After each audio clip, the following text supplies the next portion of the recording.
Let's jump right in and talk to our guy, Emory Hunt, draft expert. Let's bring him in because Emory Hunt is the draft expert over at Football Game Plan. He's got the 2023 draft guide, and this is incredible. How many? We were just talking about Mr. Irrelevant was what, pick 257 or something like that? Yep. Emory Hunt does over 1,000 individual scouting reports, full color PDF, the largest guide in existence, and it's not even close. And it really helps with undrafted guys and seventh round guys, which we're going to talk about. And if you want to get over and check it out to find out all about the Broncos rookie class, go to footballgameplan.com/2023 draft guide. Really is the draft expert. And thanks so much for hopping on with us, Emory. Not a problem, man. I appreciate you guys bringing me on. Man, I was thinking back to like 2020. We had you on during the draft. Now you're too busy during the draft, man. I'm just lucky we got you on now. Nah, it's fun, man. It's always a pleasure to see the progression and growth within anything that you do. And yeah, once you start, getting rolling, things just kind of snowball. So you kind of stay busy, man. Busy is good, though. Okay, so Emory, just take us 1 through 1,000 on all these guys. No, I'm just kidding. But we've been talking about Alex Forsyth, the Broncos' 7th round center, and there's really no better person to talk to about him than you. And you actually had him as your #1 center in the class. Can you just tell us what the Broncos are getting in Alex Forsyth and why you're so high on him? I thought he was super consistent, and when you talk about offensive line play and defensive line play, or just pro prospects in general, how consistent are you at what you are good at? Everyone can flash and, oh, wow, that was a great run, that was a great throw. But is your great throw consistent? Is your great run consistent? And when you look at him, how he uses his hands is consistent. How he handles his footwork is consistent. How he's able to keep all of those things in lockstep, in unison, is consistent. So for me, it's more about the consistency. And you really can't go wrong with the way they've developed these offensive linemen at Oregon in particular. I'm always locked into how they do things, and I tend to have a lot of, positive experiences in watching those Oregon offensive linemen. Just like you can sell me on a Utah defensive player or a Kansas State defensive player sight unseen, because you know what that program is like, you know how those guys compete. Ohio State wide receiver, sight unseen, I'm taking them, right? So that's how I felt with Forsyth. And again, watching this class, and when you grade guys, I tend to go in alphabetical order. So by the time I got to Forsyth, for him, he just jumped out because of, again, where I started the grading process. And so it's really stood out because, okay, this is what I've been watching. And then, boom, this guy's up here. And that's exactly how it tends to happen when you're scouting so many players. I guess this is probably a better question for somebody other than you. But why do you think that other people don't have him as the #1 center? You got to ask him, because at the end of the day, I do my process the way I do. People also said that about my 2016 quarterback class rankings when I had a 4th round grade on Carson Wentz. I got, put through the ringer. Everybody just called me all kind of. Now we fast forward and it's like, oh, wow, maybe I was right. I had Lamar Jackson as my QB1 in 2018. Well, now let's look at that. You know what I'm saying? So it's always about they say beauty is in the eye of the beholder. And everyone watches things differently and sees things differently. I also feel like, with regards to the question, because I grade so many, I've seen a lot. My perspective is vast, so I can kind of rank and file guys based off what I've seen. I've gone to all 8 All-Star games this All-Star game cycle.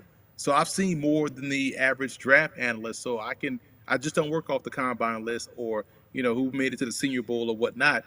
I've seen so much that you just kind of got to rank guys and grade them how you see fit. One of the things that I like about the way that you grade these guys is you quantify it. You put a number on it and you go through, their kind of attributes and put a number on all that too. So it's not like you just watched this guy and said, yeah, I think I like him the best. Like, you're comparing all these numbers together. And when I look at your scouting report, you said that word consistency, but it's not just in consistency in what he does well. The lowest thing you have on here is a 75 grade for explosiveness and redirecting. Is that something that stood out to you too? Is like the strengths are consistent and the weaknesses aren't really glaring?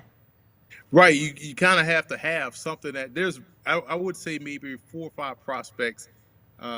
Since I started to put these scouting reports on paper and put it out as a draft guide, 2020 was the first one.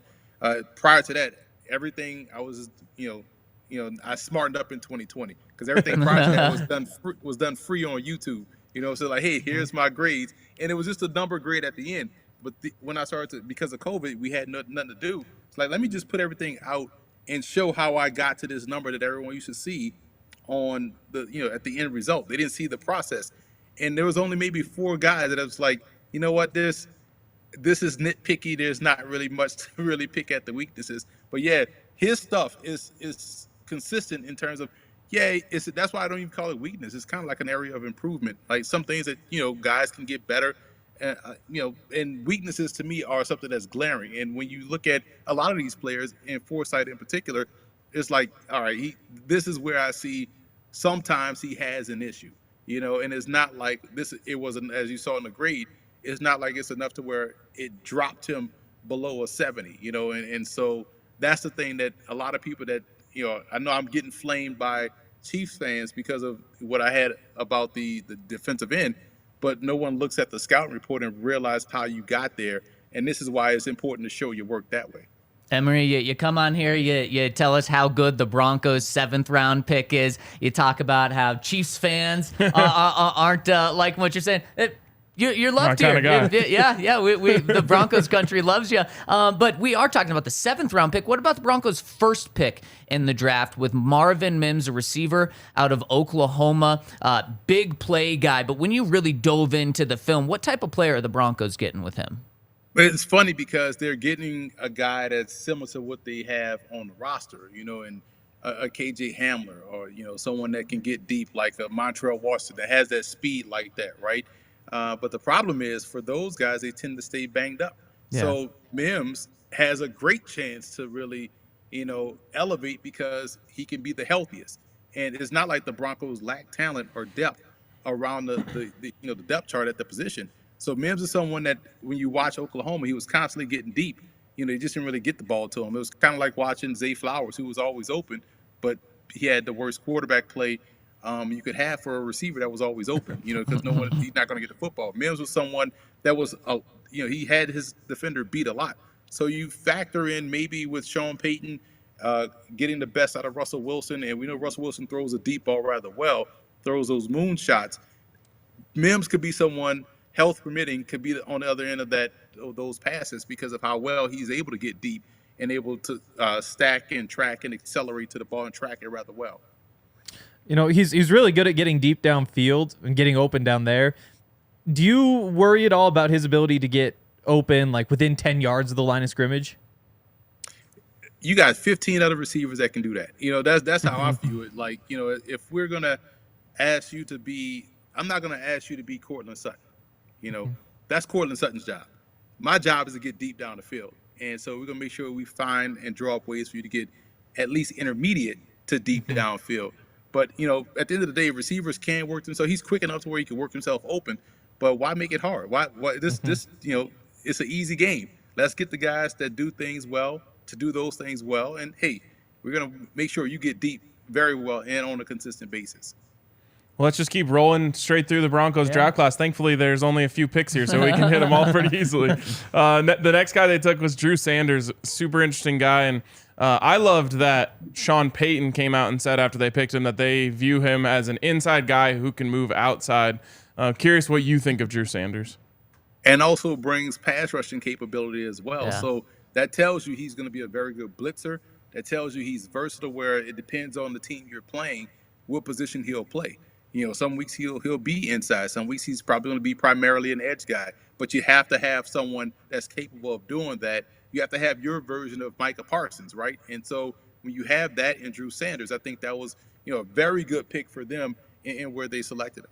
And then we'll just go to Riley Moss. Speaking of another guy with position versatility, the Broncos, right after drafting him, said he will play cornerback instead of safety. Do you think that's the right spot for Riley? Absolutely. The only reason why they're talking about safety is because he's a white corner. That's it. Right. There's nothing he did out there on the field that says, he got to play safety. Plus, anytime you end up with the football in your hands and you don't play offense, I kind of want you on my team, and I kind of want you to be where you end up with the football in your hands a lot. Right. And he does a great job in baiting quarterbacks, because just like he baits receivers go out there, it locks up with the quarterback. They see a white corner, they're like, oh yeah, throw it over here. And he's baiting them, and he turns the ball over, and he's going back the other way for a score. So he is excellent in what he does. He has very good technique. He can play on, he can play press. He can play off coverage really well. So he can play man or zone. Great instincts, terrific acceleration. To me, that sounds like a corner all day, and 6 times on Sunday. And plus, when you're able to turn the ball over, I want you on my secondary or in my secondary. Yeah. Does that make you want to keep him on the boundary more instead of trying him in the slot, just knowing that that's where most of his picks came from? Yeah, keep him where he had success. Again, it's an easy game. Like, at the end of the day, like, you want someone to do what they do well on a consistent basis. You only get 46 guys on game day. You better be at a spot where we know you can excel. And again, sometimes it may depend on the matchup, but for the most part, you want him playing either on the field side or the boundary side. I know that doesn't really matter too much from a semantic standpoint in the NFL, because the game is played entirely in the middle of the field. But for the most part, he can travel on either side, whether he's closer to the sideline or have a little bit more room to run, because he's such a great athlete. All right, last one we got to hit. Yeah. JL Skinner, safety out of Boise State. What do you think? Someone that I think he's going to be a core special teamer. He is legitimately large, tall. You see his height on film. The more you watch Boise State, you just feel like he just get taller as the game go on. It's like it just keep getting bigger. So he kind of stands out, but he covers a lot of ground with that length and that height and that range. But you imagine that type of ability in a short area zone, and he's taken away a lot of passing windows. He's able to float through those things rather well. He plays the alley rather well, so he's a good run defender. So he's someone that can be a sub-package player, again, depending on the matchup. But as a core special teamer, I think that's where he starts from day one. Emory, my last question for you. It seems like you'd be pretty high on this Broncos class. Am I reading that right? Although it was only 5 picks, didn't have one until the very end of the second round after trading back in. Would you say the Broncos did pretty well? Yeah, and the reason why is because it's the players they picked, the players they brought in as undrafted free agents, combined with the coach. I know Sean Payton will give the best guy a chance to make the team and play. That's how you get a Marquez Callaway playing for the Saints as an undrafted free agent. Why? Because he was one of the best receivers on the team. He gets out there. You saw him do a great job with all kinds of undrafted rookie free agents and lower round draft picks playing.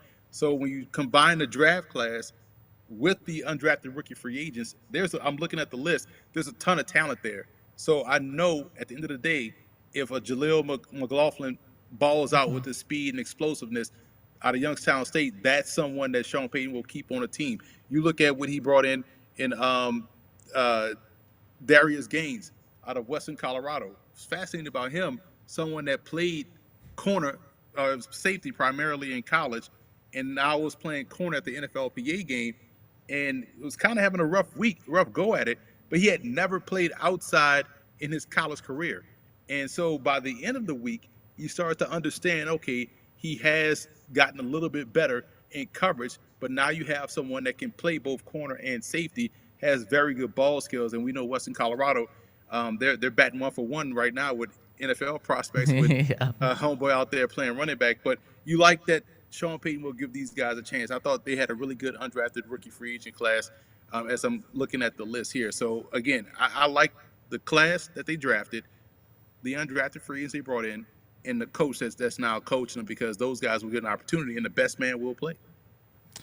Amazing stuff. Yeah, it's pretty clear that if you want the best in-depth draft coverage, you go to our guy, Emory Hunt. So, Emory, thank you so much for joining us. And, of course, go to footballgameplan.com/2023 draft guide, where literally the best report. I mean, Emory's just bringing up undrafted free agents. That just shows how deep he goes. I don't understand even how it's possible to remember 1,000 guys' names and then know who each of them are. It's incredible stuff.